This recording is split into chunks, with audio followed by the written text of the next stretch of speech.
Sotah Daf Mem Vav is a lengthy daf about the halachas of an egla rufa. It begins by discussing which types of things passel a certain animal, a certain egla from being an egla rufa, comparing it to two other types of things that may have similar halachos, and that's paraduma and karbonos, other kachim when you want to passel them from being brought as a carbon. So we're going to have three categories of things that we will all be comparing them to each other: egla rufa, paraduma, and carbonis. And we're going to have primarily three halachos. So we're going to want to compare between them and see which apply to which and which can we learn from the others. And those three halachos are three things which might passel them. So first of all will be age. Aging out. When does something become too old? An egla rufa has to be under a year. A paraduma does not have an age limit. Karbonos, some have age limits and some do not. The next thing is avoida, if it works. So karbonos makes the difference if it works. Egla rufa is not allowed to work, but it is okay if it just carries things a little bit without a yoke. And paraduma is the strictest. Even if you just put a bunch of bags on its back and it doesn't move, that is puzzle as well. And the last pull which we will be discussing is a mum. A mum is a psul for paraduma. It says so explicitly in the psukim. It's also a psul for karbonis, but it's not a psul for egla rufa. So the Gemara is going to discuss all these things and want to know why we don't learn one from the other. So let's begin. So the Gemara first of all asks, we see in the mission that mum is not a psul for an egla rufa. The Gemara wants to know, why don't you learn it from paraduma? Kavachemer. A paraduma has a psul of mum, even though it does not have a psul of being too old. So an egla rufa, which has a psul of being too old, certainly should have the other psul, should have the psul of mum. You see, it has psulim that paraduma does not have, so it's obviously more sensitive. It should certainly have a psul of mum. So the Gemara answers, you should be able to make that limud, but there's a pasuk specifically by paraduma that limits it. It says, Asher ein ba mum. Mum is only a psul by this, is not a psul by something else. So the Gemara says, okay, well, that's true, so you should say the same thing for another halacha, and that is shar avodos, which means if you work an animal without a yoke, just by carrying something a little bit, the halacha there is that it passes the paraduma. It does not pass an egla rufa, although interestingly, you learn the halacha that it passes the paraduma from egla arufa, even though it is not absorbed by egla rufa, still we learn it from there anyway. So the first question is, by egla rufa, when it talks about avoda, and we learn a hekish, we learn from there to paraduma, it says ba as well. It says, asher loy ubad ba.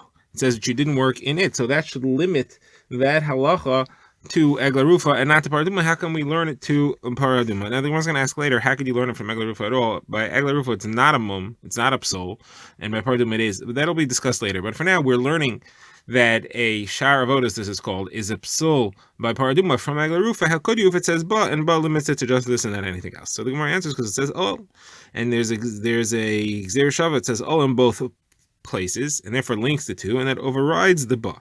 So Gemara says, great. So if you have an overriding of the ba, so I'm back to my original question. So then I should be able to learn the psul of mum from paraduma to egla arufa. So who cares? It says ba by paraduma. It says oh. So the Gemara answers no, but it says ba. Ba limits it. So Gemara says, okay, so we're going back and forth over here. You have a ba. You have an oh. How do you know which one to learn to limit with the ba and which one to link with the o? So the Gemara says simply because the ba that's written by egla rufa is used for something else, and therefore you don't limit things to egla rufa based on the ba. You only limit things to paraduma based on its ba.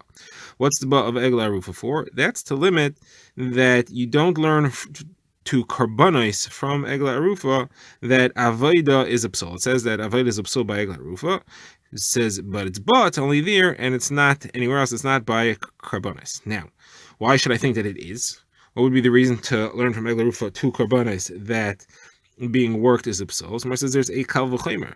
Egla rufa doesn't have a psul of mum. Karbonis do have a psul of mum. So then the psul that applies by egla rufa, that is being worked, should certainly apply to karbonis, and therefore I have to say ba to limit it. So the Gemara says, what kind of kal v'chemer is that? I could knock out that kal v'chemer very easily.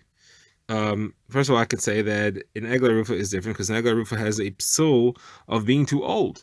So that's why it has a special psul. You can't tell me that karbonis is more chamer than egla rufa. Egla rufa is more chamer because it has a psul of years that karbonis do not have. So the Gemara says that's not true. There are some karbonis that do have a psul of years. So I could be saying that for those, and then you wouldn't have that pircha on the I could say there are karbonis and egla rufa both have a psul of years. Egla rufa has a psul of working. Karbonas has a psul of mum. So karbonis is obviously more chomer than egla rufa because it has a psul of mum, but egla rufa does not. Both have a psul of years. At least some of them I should learn the psul of working from egla rufa kavachomer to karbonis. And that's why I need the ba to counteract that. Asks the Gemara, the ba is not the source for the halacha that work is not a psul by a karbonis. I have another source for that. That is in the pasuk describing the psul of mum by a karbonis. It says, these are the things you should not be makriv to Hashem, but you could bring something which has been worked. That's my source. So why do I need this ba that you have by egla rufa? It's not true. You don't need it for that. It says the Gemara, no, you do. You need it for two limudim. You need two limudim to teach that avodah is not a psul. You may think that there's that it's only in avodah that it was worked for something which is mutter. That is what's not a psul. But how do you know that in avodah which is iser is not a psul? Like if it was worked on Shabbos. So for that you need the ba. So now I have a source for that also. It says, "Miad ben neichel sakrivu as lechem alkecha mikol eila." These things you cannot bring from a guy. So these are the things you can't bring, but you could bring other things. You could bring karbonos, which worked when they were being owned by the guy, and that would be a work of Isser. Like for example, they worked on Shabbos. So I have a source for that too. I don't need the buff for that. Or says no, there's still another split that you need it for, because you might think that's only if the work that happened is when it was chulin. When if you bought it from a guy, it was brought from the guy. That work happened when it was chulin. Here we're talking about when it was worked by Isser, when it was already kachim. Then I might think might create an Isser. For that I need the ba. And that's what that is for. The Gemara now returns to the sugya of shar avodah to discuss it more deeply. So there's three levels of halacha here. There's a yoke. If you actually put a yoke on the animal, that is a psul for sure everywhere. There's shar avodas, which in this context the Gemara uses to mean you make the animal work without a yoke. That is true by egla rufa. It says it clearly in the pasuk because it says asher ubad ba, which uses every type of work. It doesn't say anything about an o. And then afterwards it says asher loy asher loy mashcha be'ol. And that we learn from there to paraduma. And then there's the halacha of what if it really does not much? It just walks a little bit with a bunch of bags on its back. So that is a psul by paraduma. It's not a psul by egla rufa. And the Gemara is going to ask, how do you learn that if the entire source of shar avodas is from egla rufa? So the Gemara goes into the sugya, Gemara goes to Yehuda. Say the name of Rav. If you put bags on its back and it walks a little, that's the third level. That is a psul by paraduma, and it's not a psul by egla rufa. So Gemara asks, it says the word oil, which teaches me that there's a psul by oil. That it says both by egla rufa and by paraduma. How do you know that work without an oil is a psul? So we take kavachomer from egla rufa. Egla rufa says asher lo ubad ba, any type of work, and egla rufa does not have a psul of mum, but paraduma has a psul of mum, so paraduma is more chomer. So other types of work which are psul by egla rufa should certainly be a psul by paraduma. Then the Bryce continues and it says, and if you don't like that, I'll tell you that it says O in both places. That's Gzeir Shava, and you can learn that other types of work without an O is a psul from egla rufa. You can learn that to paraduma as well. So I'm going to ask, why would I not like the kavachomer that you want to give me a Gzeir Shava? So says there's two potential problems I might have with it. First of all, you might say egla rufa you can't tell me is less chomer than a paraduma because of the years thing. It could be because of the mum thing. It could be that it is more chomer because it has a psul of years that paraduma does not have. Second, you could tell me that kachim is proof because kachim, even though mum is a psul, avodah is not a psul. So either way, if you want to reject the kavachomer for either of those reasons, I'll go to the Gzeir Shava. Now, the Gemara asks, if you're entirely limited that a paraduma is possible by shar avodas is from egla rufa, it should also be limited to a serious work, not if it just moves a few steps with sacks on its back. So how could you say that split as well? So the Gemara answers, we don't. So machlokes tanaim, there's other tanaim who say that, and they have a different source. The other ones learn it from in paraduma itself. It says oil, that it's also if it says ol, so you may think that that's only if it says ol, but it says ashaloi ola oleho, oil. So ashaloi oleho means everything. So ashaloi ola Aleha is a separate phraseology. Rashi says the limud is that it should say asher loy ola oil aleha. Why does it say aleha oil? That's backwards, and that's where I get the extra limud from. Now, I does say oil, so that seems to limit it. So the Gemara explains that an oil is a psol, whether you're working it or you're not working it. Just by putting an o on it, it's a psol. Other things are only psol if it actually works. If it just stands there, it's not a psol. So now the Gemara says, why don't you learn this differently? How do you know to read it that way? You should say that which says ashalei ola oleha. That's a general term. That's a klal. Generally answering all types of work. Oil is a prat. And then we have what's called a klal uprat. The rule is a klal prat, you go with the prat. The prat limits the klal, and you would only have the prat, and therefore the only isser should be the other, not anything else. How do you know that you should have two separate things, or you should have a limud from it? So Mar says because it says asher. Asher is an extra word, and that is to include other things. Now, the Gemara says you have a very similar drasha in a brisa by Eglah Rufa. Eglah Rufa says the word oil, which you may think means only work that's done with oil. How do you know other types of work as well? Therefore, it says asher le ubad ba, which is a general term and it includes other things. So why is the word oil there? So again, we say that oil is a psol whether you're working with it or you're not working with it, but other types of work is only psol at the time you're actually working it. So it says the Gemara, why don't you again say it's the klal prat? Asher le ubad ba is a klal, oil is a prat, klal prat is limited to the prat. So the Gemara says again because it says asher li'ud ba, and that is a riboy. Now the Gemara says Rabbi Avo said they asked a question to Rabbi Yochanan, that which we said that in Eglah that a paraduma is a psol if it just walks a little bit. How much is this walk? So he said the walk is the size of the oil, of the size of the yoke. So the Gemara says it's the length of the yoke or the width of the yoke. How much is it? So he said. One of the Rabbanan said, his name is Rabbi Yaakov, the Gemara says that it was explained to me in the name of Rabbi Yochanan that it's the width of the oak, which is just a tefach. That's just the thickness of the oak itself, the size of a piece of wood is just a tefach. So says, then why doesn't he just say a tefach? Why does he have to say that it's the size of the oak? So he says he's teaching me that the size of the standard size of an oil is a tefach, which is important to know just in case somebody sells an oil to somebody, sells a yoke to someone, and there's an argument if it qualifies, it's not what he was expecting, that the standard is a tefach. Now the Gemara goes to Yochanan ben Shaul. Why does the Torah say bring in Eglah Rufa to the Nachal? Because HaKadosh Baruch Hu says as follows: he brings something which didn't have any fruit and let its head be chopped in a place that doesn't create any fruit, and it should be an atonement on one who didn't have any fruit.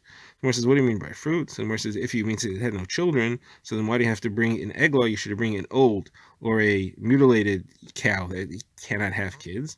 So the Gemara says it means that it had no mitzvahs. It was too young to have any mitzvahs done with it.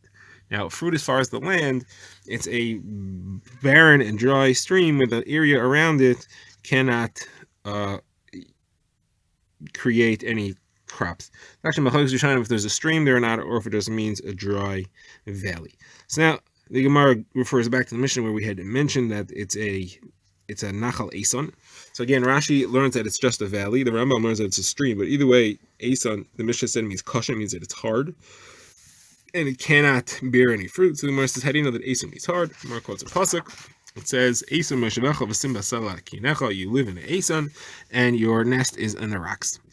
The Gemara quotes the second source, Shimu Har Mesriv Hashem, here, mountains, the fight of Hashem, Ve'isanim, Moistei Oretz, and the Isanim, the strong parts, the foundations of the earth, which of course refers to rock. Now, the Gemara says there's a different shot that Esan does not mean hard, and that is that it means old, it means ancient, and that's based on the pasuk that says Goy Esan Hu, Goy Me'olam Hu. It's an ancient nation, a nation from forever, and that means then that the ancient valley or the ancient stream would mean that the soil there wasn't moved to there, it was the soil which is there from the time of creation. Okay, back to the Mishnah. The Mishnah had said that we chop it in the back of its neck. Why in the back of the neck? Because it says arefa, and arefa is a word that's used by chatas ha'oif, where you do malika to the back of the neck as well. Next, the Mishnah says that it's usher to work or plant that area. So more quotes a brisa discussing machlokes as to how we derive this. So the words of the pasuk are asher lo ye'oved boy v'lo yizoreya. So the Gemara says asher is a word which means in the past. And the question here is these terms Ye Oved and Yizareya, what do they mean? Does it refer to the future or the past? It could mean that there was never any planting or work done here in the past, or it could be saying that it's forbidden to plant or work here in the future. Marcus Abraisa says it's a machlekes. Rabbi Shai says Ashaloi Oved Ashaloi Yizareya refers to the past, but you could work it in the future, not a problem. Rabbi Anderson says it refers to the future. Says Rava, everybody agrees that it for sure refers to the future. The question is, does it refer to the past as well or not? What's the reason? Because it says Lo Yizareya, which is definitely a language of the future. Question is, what about the past? Is anything that refers to that or not? So Rabbi Shai says it doesn't say Ye'ubad. Ye'ubad is the right way to say future. Ye'oved means work be done. Ye'ubad means in the future shouldn't be done. Rabbi Yonason says, well, it doesn't use a word which means the past either. It doesn't say Ashaloi Ne'evad, which would have been the right way to say the past.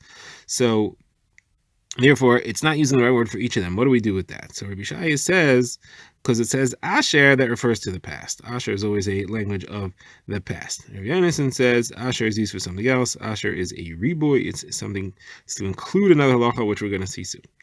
So the Gemara now goes back to the Mishnah, and it says that you're allowed to do work there which does not involve the ground. You're just using the space. So, for example, you're allowed to comb flax, and you're allowed to select stones. Again, the Gemara quotes a brisa. It says, "Ashlo ye'oved bo v'lo yizareya." So that only refers to planting, heading to other types of work. Because it says, "Ashlo ye'oved bo." Any type of work is forbidden over there. So why does it say yizareya? So it's to teach me the following halacha. You're not allowed to do any work which is similar to Yizareya that involves the ground.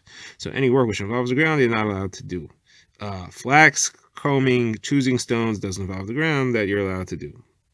Says Gemara again, maybe Asher Lo Yizareya is a general. Asher Lo Ye'oved is a general, it's a klal. Lo Yizareya is a prat, it's a klal of prat, and therefore you have to only stick with the prat, and you should be limited to planting. So Gemara says no, it says Asher. Asher is a riboy to include other things, and that's what the Gemara was referring to before. Okay, back to the Mishnah. The Mishnah said that the elders of the city come and they wash their hands. So the Gemara quotes a brisa. All the elders of the city which is closest to the corpse that they found come and they wash their hands on the eglah rufa, the one which was chopped in the valley or in the stream. Why does it say arufa? What's the point in adding that? That's to teach that they should wash their hands on the place of the arifa, the place that it actually happened. And they say, our hands did not spill this blood, and our eyes did not see. So where, again, the brisa says what we saw in our Mishnah. Would we really think that the Zakanim are the ones, the court is the one who killed him? This means to say he didn't come to our hands and we let him go without giving him food, and we didn't see him and let him go without being accompanied. Now, the Gemara is going to quote a brisa and get into the sugya of accompaniment, levaya, and speak about what merit and schosim brings and how important it is. So the brisa says, Rabbi Meir says, we force people to do levaya. Halacha is if you have a guest, you have to walk him out of the city. And levaya does not have a minimum amount, because it says, the watcher saw someone coming out of the city, and they said to him, show us the place of the city, show us how to get into the city. This is in the Sefer Shoftim, which is referring to when people were attacking a city and they trying to figure out how to get in, and someone showed them the way, and therefore they spared his life and his family. So they said to him, show us the way in, and we will we will do kindness for you. And they says it says Vayarmes here, they showed them the way in, and what was the kindness that they did with him? That the entire city was killed by the sword, and him and his family were spared, like it says, so he left and he escaped, and he built a city called Luz, and that is the name of the city until today. Someone quotes a brisa that says this is the Luz where they make tchelas. This is the Luz that Sancherib came, and although he moved everybody around in the rest of the world that he conquered, he did not move around the people of Luz. Nebuchadnezzar came and he didn't destroy it. And even the Malach HaMavis does not have permission to operate within the city of Luz. When people get older, they do not die. If they want to die, they have to leave the city, and that is when death strikes them. Now, so you see that this city was created, was a merit for him for generations and generations for all time. So Gemara says this is a Kavachaimer. This guy, what did he do? He didn't say anything, and he didn't go with his feet. All he did was motion. The Gemara will say soon, either with his lips or with his finger, he showed them where the entrance was. And yet, it created a situation where he was saved, his family was saved, into all generations. So somebody who actually walks someone with his legs, how great is this chus that he has. Now, what did he actually do? Chizkiah says he showed them with his mouth, he twisted his lips. Ryonason says he pointed with his finger. And where it says you have a Bryce says like Yechanan, because his Kanani showed with his finger, he caused salvation for himself and for his family until the end of all generations. Next, the Gemara quotes Rabbi Shua ben Levi, says somebody who walks on the way and he does not have someone to go with him, he should learn a Torah. Torah will count as Levi, like it says, Ki liv yaschein heim l'reshecha v'anakim legagar yisecha. Says Rabbi Shua ben Levi further, because of the 4 steps that Parai walked or sent somebody to walk. Avram Avinu when he left Mitzrayim and he first came, because of that tzchus, and how do we know that happened? Like it says, V'etzav Parai Anashim. Because of that tzchus, he was able to enslave Avram's children for 400 years, 100 years for each step. Like it says, and they made them work and tortured them for 400 years. It says, the name of Rav, anybody who accompanies his friend 4 ames outside the city, that ensures that friend will not be harmed. Ravina walked Rava bar Yitzchak 4 amas in the city, and they came, and he actually there was a dangerous thing that happened to him, but he was saved from it. More close to Bryce that says a Rebbe walking his Talmud. How far should they walk? Until the Ibur Shalir. Ibur Shalir is the last house that's within 70 amas of another house that is connected to the city itself. So as long as you go, there's no space of 70 amas between any home, that's still called Ibur Shalir. Past that is already outside the city itself, then you're already out in the country. Now, if you have 2 Talmidei Chachamim of equal stature, they should walk as far as Tchum Shabbos. If Talmud is walking his Rebbe, there's no limit. How far is that? No limit. So Rav Shesha says a parsa, and that's only if he's his Rebbe who's not a Rebbe Muvuk, but a Rebbe Muvuk 3 parsas. Rav Kahana walked Rav Simi bar Ashi from Plum Nahara until Beit Sinisa of Bavel. When he got there, he said, is it true that this is the place that they say was from the days of Adam Harishon? So he said, you reminded me of something that I learned, that Rabbi Yossi bar Chanina said. What is that? What is the meaning of that, which it says, Be'eretz le'over ba'ish, v'lo yashav adam sham, a land where no person ever entered and no one ever settled there. So that's repetitive. If no one ever entered, how could he possibly have settled there? So it means a land which Adam Harishon decreed for settlement, that's the only place where it's going to be settled. A land which Adam Rishon never decreed will be settled will never be settled. This is where Rav Mordechai accompanied Rav Ashi from Hagerunya until Beit Kipi, and some say until Beit Dura. It says Rabbi Meir, anybody who does not accompany, or allow himself to be accompanied, as if he spills blood. Gemara quotes a story that happened to prove this. This is brought in Sefer Malachim, where Elisha cursed a group of people and caused bears to attack them.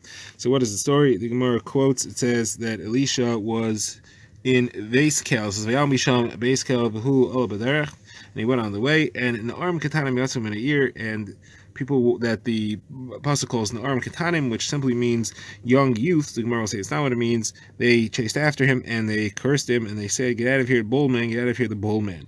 So they were saying to him, the Gemara explains, "Get out of here, that you caused the place to be bold for us." What does that mean? Elisha had sweetened the water of the place. He did a chesed for the people there. The water was not drinkable, and he made it drinkable. But these people, their job had been to cart water in and sell it, and now they lost their parnasa, so they were upset, and they cursed him. So now the Gemara explains this. What does Na'arim Katana mean? Rabbi Eliezer says it means Na'arim means empty, meaning they were empty of mitzvahs. Katana means that they were small. They were small in faith, that they had no faith. The Gemara says that they were.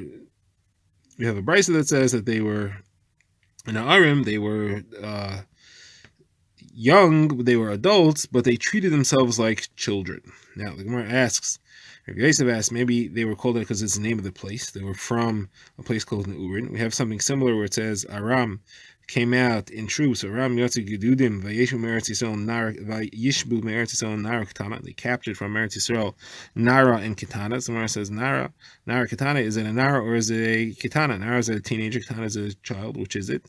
Somewhere says Rav Das explained children from Neura. Neura is the name of the place. So maybe that's the pshat here. Somewhere says it can't be the pshat because we already said that they're from Beiskel. We know where they're from, so that's not where they're from. So. Continuing the story, it says, he turned around and he cursed them in the name of Hashem, and that was when the bears attacked them. The says, why did he curse them? What did he see? So Rav says he saw mamish. He saw straightforward. Like Rav Shimon Gamliel says, any place that the Chachamim place their eyes, it causes death or poverty because they bring a kitrug upon it, and that's what they did here. That's what he did here. Shmuel says he saw that their mothers had become pregnant with them on Yom Kippur, which is forbidden, and therefore there was no good going to come of them. Yitzchak said he saw that they had their hairstyle was that of the Amorim, which is forbidden. It's a form of Avodah Zarah.